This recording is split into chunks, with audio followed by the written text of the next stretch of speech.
In this video, I'm going to show you how to replace the front side indicator bulbs on your Hyundai Elantra.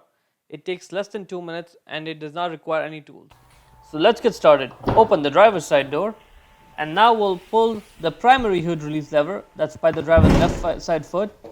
And now in front of the vehicle, right on top of that Hyundai emblem there, put one finger in and push it to the left. And just pull the hood up.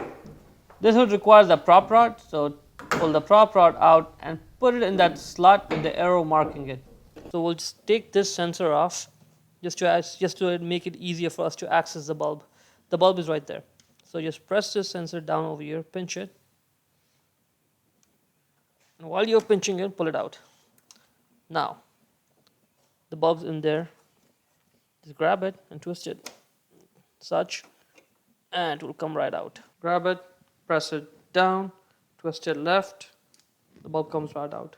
Get the new bulb, align the pins with those slots over there, put the bulb in, press it down, twist it right, let it go, and you're done. Once you're done, put it in,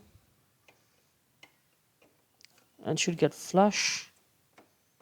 Just twist it a little bit to make sure it sits flush over there. Okay, so now it's sitting. Grab it and twist it just a little bit, and it's done. Don't forget to clip the sensor back on. Put it in, clip it, and we're done.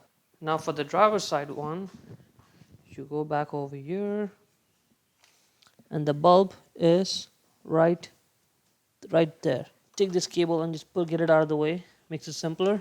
Now you can easily access the bulb. Grab it and just twist it. And it's the exact same process as the passenger side one.